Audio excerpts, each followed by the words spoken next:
Welcome to BRK news. So మానసిక ఆందోళన, మానసిక ఒత్తిడి, అంతేకాదు కొన్ని ఆలోచనలు ఎంత స్టాప్ చేస్తామన్నా మళ్ళీ మళ్ళీ వస్తూ ఉంటాయి.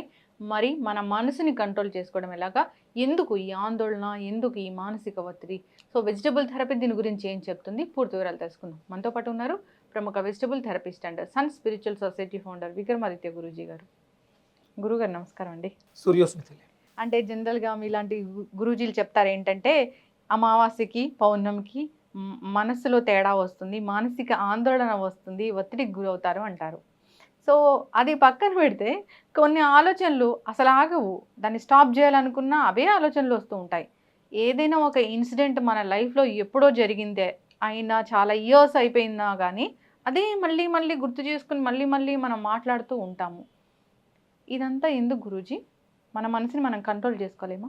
శరీరము మనసు, శరీరం అంటే భౌతిక పదార్థము ప్లస్ సూక్ష్మంగా ఉండేటువంటి శక్తి, ఇవి రెండిటి యొక్క అనుసంధానమే మనిషి భావ వ్యక్తీకరణ చేస్తున్నటువంటి పనులు. ఇవన్నీ ఆధారపడి ఉంటాయి. కేవలం భౌతిక దేహం ఒక్కటి ఉన్న జీవనాన్ని సాగించలేం, కేవలం ఆత్మ ఒక్కటి ఉన్న జీవనాన్ని సాగించలేం. మీరు చూడండి, కొంతమంది అంటే నాకు తెలిసి ఒక చిన్న అబ్బాయి 15 ఏళ్ళలో 20 ఏళ్ళలో అయింది యాక్సిడెంట్ అయ్యి. చాలాసేపు అలా వదిలేయటం వల్ల బ్రెయిన్ డెడ్ అయ్యి తను ఇప్పటికీ బ్రతికే ఉన్నాడు, కానీ చలనం లేదు. వింటాడు, ఎవరైనా పెడితే తాగుతాడు, చూస్తూ ఉంటాడు, అలా నిర్లిప్తంగా ఒక మంచానికి అంటుకుపోయి అలా జీవితాన్ని నిశ్చేష్టంగా చేష్టలు లేకుండా గడిపేస్తుంటాడు. నిజంగా భగవంతుడు అంటే ఒక మిషన్, ఒక శక్తి ఉంటే లోపల అతనికి కూడా ఆలోచనలు నడుస్తూనే ఉంటాయి. తను ఏదో ఇప్పుడు చూస్తున్నాడు, ఎదురుగుండా అమ్మో నాన్నో కనిపిస్తూ ఉంటారు, వాళ్ళకి ఏదో చెప్పాలని ప్రయత్నం జరుగుతూనే ఉంటుంది, కానీ శరీరం సహకరించట్లేదు. ఇక్కడ అంటే అతనికి అది యాక్సిడెంట్ వల్ల జరిగింది. ఇప్పుడు ఇదే స్థితిలో మనం సుప్త చేతన అవస్థ అంటాం. అంటే మనం నిద్రిస్తున్న సమయంలో కేవలం శరీరం నిశ్చేష్టంగా పడి ఉంటుంది, మనస్సు పని చేసుకుంటూ వెళ్ళిపోతూ ఉంటుంది. మనకు అందుకనే సూర్యాస్తమయం తర్వాత ఉదయించేటువంటి చంద్రుడి యొక్క ప్రభావం మనస్సు మీద అధికంగా ఉంటుంది. ఎప్పుడైతే చంద్రుడు చెడిపోయాడో అప్పుడు మీ ఆలోచన విధానం, మీ జీవితం అగమ్య గోచరం. అంటే మనస్కారకుడు చంద్రుడు, ఆత్మకారకుడు సూర్యుడు. అంటే మరి ఆత్మ వేరు మనసు వేరా? మనం ఈ భౌతిక దేహాన్ని నడిపిస్తున్నటువంటి ఒక శక్తి పేరు ఆత్మ. అది లోపల ఉన్నంత వరకే మనం మన పనులన్నీ చేసుకుంటూ వెళ్తూ ఉంటాం. మరి దాన్ని నడిపించేది మనస్సు. ఆ ఆత్మకు కూడా శక్తినిచ్చేది మన మనస్సు, మన దగ్గర ఉన్నటువంటి మనసు. ఇదే సుప్త చేతనావస్థ మనస్సు. ఇది చేసే ఆలోచనే మనకి రేపు ప్రకటితం అవుతాయి. మనం చేసే ఆలోచనలు భౌతిక రూపాన్ని దాల్చుకొని మనం చేస్తున్నటువంటి పనులలో విజయాన్ని సాధిస్తూ ఉంటాం. సరిగా ఆలోచించకపోతే అపజయాలు పొందుతూ ఉంటాం. ఇక్కడ మనసు అనేది చాలా ప్రధానమైనటువంటిది. ఈ మనసు అనేది మనం తినేటువంటి ఆహారాన్ని భాగస్వామ్యం చేసుకుని మాత్రమే చెల్లిస్తూ ఉంటుంది. మనకి క్రూర జంతువులు, సాధు జంతువులు, 2 రకాల జంతువులు. మన చుట్టుపక్కల ఉన్నట్లో మనం చూసేటువంటి ఆవులు, గేదెలు, మేకలు ఇవన్నీ కూడా సాధు జంతువులు, కోళ్లతో సహా. క్రూర జంతువులుగా తీసుకుంటే మనం మన పరిసరాల్లో మనకి కనిపించేది పిల్లి, కుక్క. అంటే క్రూరమైనవా అవి? మరి అంటే మాంసాహారాన్ని ఒక జీవిని చూస్తూ ఉండగానే హింసించి, ఇప్పుడు పిల్లి ఉందమ్మా, ఎలక కనపడితే దాని మీద యుద్ధం చేసి దాన్ని తినేస్తుంది, క్రూరత్వమే కదా. అప్పుడు దాని ఆలోచన అంటే అది పిల్లే, సాధారణంగా మన ఎదురుగుండా ఉన్నాడు పిల్లి, అంటే ఇలా అంటే పరిగెడుతుంది పిల్లి. అదే పిల్లి తలుపులు బంధించి మనం ఏదైనా చేయకపోతే తిరగబడుతుంది. తనని రక్షించుకోవడం కోసం కావచ్చు, లేకపోతే తన సహజ స్వభావం. ఇప్పుడు మనకి ఒక మేక ఉందమ్మా, అదే 4 గోడల మధ్య మనం దాన్ని కొట్టడానికి ప్రయత్నం చేస్తే అరుస్తుంది తప్ప తిరగబడదు. అలాగే కుక్క, మనం భైరవుడు అంటాం, సునకం అంటాం. సాధారణంగా మెడలో తాడేసి చేత్తో పట్టుకుని కర్ర చేత్తో పట్టుకుంటే సాధు జంతువులాగే ఉంటుంది, కానీ పరిస్థితులు బాగాలేనప్పుడు అదే మనం పెంచుకున్నటువంటి జీవే, తనకు తెలియదు ఇతను మన యజమాని, మనం తిరగబడకూడదన్న విషయం తెలియదు. ఆ విచక్షణ ఎక్కడొస్తుందంటే మనం తినే పదార్థంలో వస్తుంది. ఆవు ఉంటుందమ్మా, అంటే ఇప్పుడు మనం కొన్ని వీడియోస్లో చూసాం, ఆవులు కూడా తమల్ని చంపుతున్నటువంటి వాళ్ళ మీద తిరగబడుతున్నాయి, కానీ యజమానుల్ని ప్రేమతో, అంటే కరెంటు షాక్ తగిలి పడిపోతే ఆ యజమాని పొలం దగ్గర నుంచి రోడ్డు మీదకి తీసుకొచ్చి ఆటో ఎక్కించి ఎవరికో నా యజమానికి ఇబ్బంది జరిగిందని చూపించిన ఆవులను కూడా మనం చూసాం, సాధు జంతువులు. అవును. అంటే మనం పెంపుడు జంతువులు అనేవి అంటే సినిమాల్లో కుక్కల్ని వాటిని కూడా చూపించారు. కానీ ఆవులు చాలా మనల్ని గుర్తుపడతాయి. మన స్పర్శ ద్వారా అవి ఔషధాల్ని తయారు చేస్తాయి, ఆవుకున్నటువంటి శక్తి. అవును. అంటే యజమాని రోజు ఆ తోక నిమిరితే ఆ స్పర్శను తెలుసుకుని ఇతనికి ఏమి ఇబ్బందులు ఉన్నాయని గమనించి దానికి తగ్గ ఆహారాన్ని స్వీకరించి అవి పాల రూపంలో మళ్ళీ రంగరించి మనకి ఇస్తూ ఉంటుంది. అప్పుడు అంటే జనరల్గా ఒక చిన్న బుజ్జి ఆవు దూడ దూడపిల్ల. ఉంటుంది. అంటే ఎప్పుడైనా నేను సెలవులకు వెళ్ళినప్పుడు దానికి 1 or 2 years వస్తే అది పెద్దగా అయిపోతుంది. నేను దాన్ని ఒక 6 months అప్పుడు చూశాను. గ్రాండ్ మదర్ వాళ్ళ విలేజ్కి వెళ్ళినప్పుడు. అప్పుడు దాంతో చాలాసేపు నేను స్పెండ్ చేయడం వల్ల మళ్ళీ నేను వెళ్ళినప్పటికీ అది నన్ను గుర్తుపడుతుంది. అంటే అసలు ఆవు, ఎంత అదే సాధు జంతువు. అంటే ఇక్కడ నేను మీరు అడిగిన ప్రశ్నకి ఆలోచనలకి మనసుకి దీనికి ఈ సాధు జంతువులు, క్రూర జంతువులు ఇవన్నీ కూడా ఎవరైనా అంటే మనం 84 లక్షల జీవరాశి బ్రతకాలి అంటే ఆ బ్రతకడానికి కావలసిన శక్తిని పదార్థ రూపంలో, ఆహార రూపంలో స్వీకరిస్తున్నాం. ఆ తినే ఆహారం కలుషితం అవుతుంది కాబట్టి మన మనసు చంచలం అవుతుంది.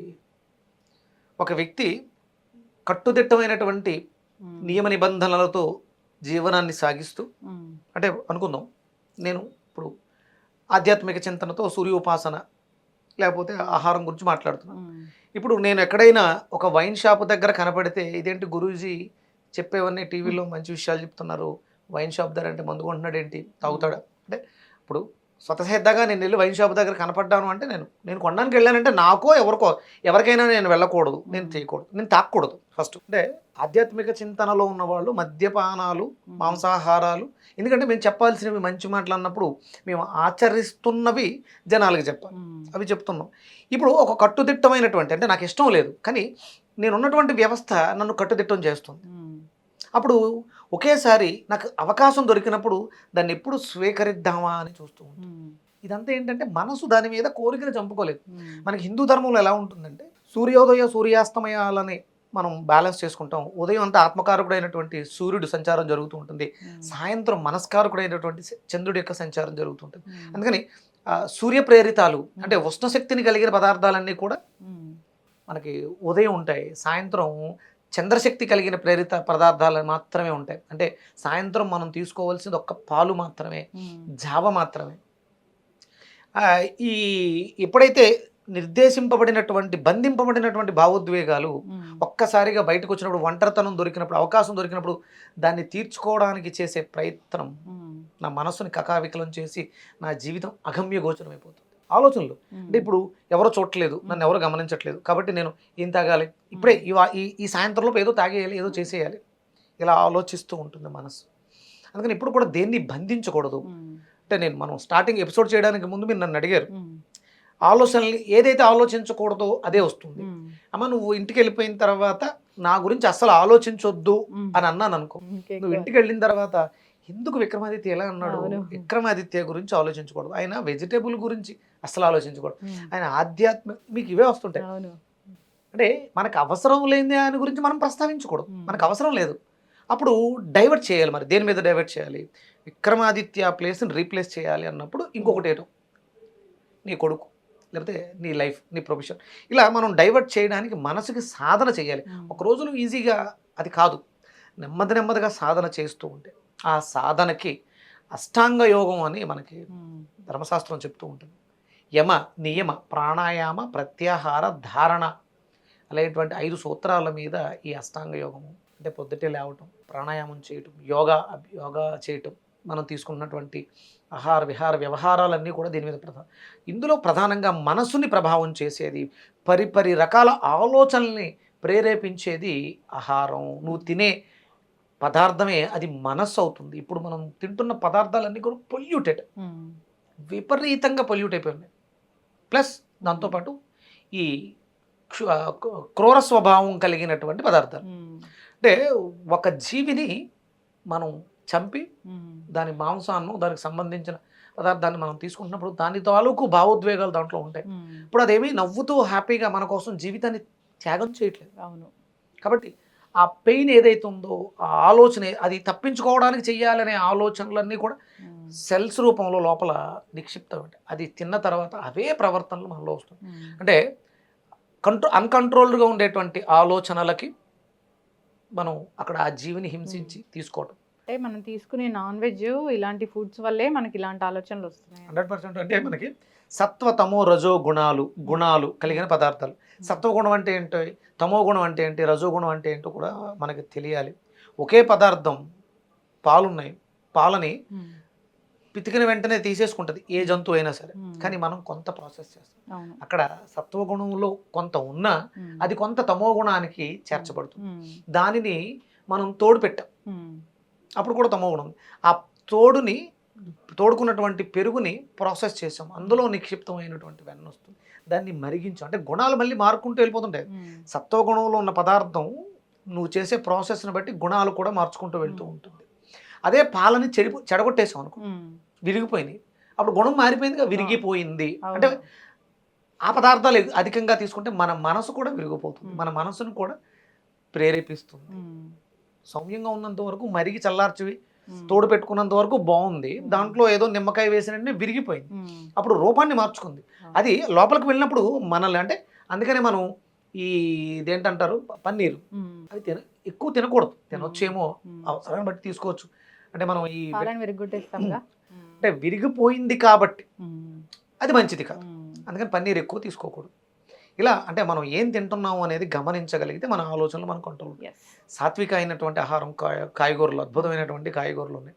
ఇందులో మనసుని ప్రధానంగా మనం కంట్రోల్ చేసుకోవడానికి కావలసిన పదార్థాల్లో ప్రధానంగా పొట్లకాయ మనసు మీద ప్రభావాన్ని చూపిస్తుంటుంది.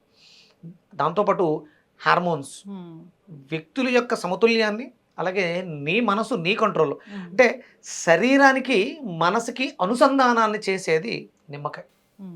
ఇవి రెండింటిని కలిపి తీసుకోవడం వల్ల మనసుని, అంటే చంద్రుణ్ణి, అలాగే హార్మోన్స్ని కలిపి అంటే పొట్లకాయ నిమ్మకాయని కలిపి తీసుకోవడం ద్వారా భోజనంలో ఆహారంగా కావచ్చు, ఎక్కువగా విరివిగా మనం, అంటే మనం యాంగ్జైటీ, డిప్రెషన్, విపరీతమైన ఆలోచనలు, అన్కంట్రోల్, దీనివల్ల నిద్ర రావట్లేదు, దీనికి చాలా అద్భుతంగా పనిచేస్తుంది పొట్లకాయ నిమ్మకాయ. చక్కగా చెప్పారు. అంటే మనం తీసుకునే ఆహారం మీద మనకు ఖచ్చితంగా అవగాహన అనేది ఉండాలి. ఇలాంటి నాన్ వెజిటేరియన్ ఫుడ్స్ తీసుకుంటే కనుక మన ఆలోచనలు కంట్రోల్లో ఉండవు. అంతేకాదు ఏదైనా వెరీ ప్రాసెస్డ్ ఫుడ్ కూడా తీసుకోకూడదు. అంటే ఇప్పుడు నాన్ వెజ్ అనే దాన్ని మనం కొంతవరకు తీసుకుందాం అమ్మా. మనం తీసుకునే పదార్థాల్లో 2 గుణాలు ఉంటాయి, ఆమ్లత్వము, క్షారత్వం. మనం ఎక్కువగా తీసుకునేవన్నీ కూడా ఆమ్లత్వాలను ఎక్కువ తీసుకుంటాం, అందుకని క్యాన్సర్స్ వస్తాయి. క్షారగుణం కలిగినవి ఇవి మనం, అంటే ఆల్కలైన్ ప్రాపర్టీస్ ఉన్నటువంటి పదార్థాలు ఎక్కువగా తీసుకోవడం వల్ల మనము ప్రశాంతంగా ఉంటాం, మన శరీరంలో ఉన్న సెల్స్ ప్రశాంతంగా ఉంటే మన బ్రెయిన్ కూడా చాలా సౌమ్యంగా ఉంటుంది. ఇది మనం ప్రధానంగా గుర్తుపెట్టుకోవాల్సింది. ఖచ్చితంగా గురువుగారు చాలా చక్కగా చెప్పారండి. సూర్యోదయ సూర్యాస్తమయ సమయాలకు అనుగుణంగా మన జీవన విధానం అనేది ఉండాలి. సో ఆహారం తీసుకునే దాని మీద అవగాహన ఉండాలి. మీరు చెప్పిన ప్రధానంగా పాలు మనస్సును శాంతింపచేసేవి, ప్రశాంతంగా నిర్మలం చేసేవి పాలు. స్వచ్ఛమైన పాల కోసం ప్రయత్నం చేయండి, డిమాండ్ చేయండి. చక్కటి ఇన్ఫర్మేషన్ గురువు గారు, ధన్యవాదాలు. సూర్యోస్మిత.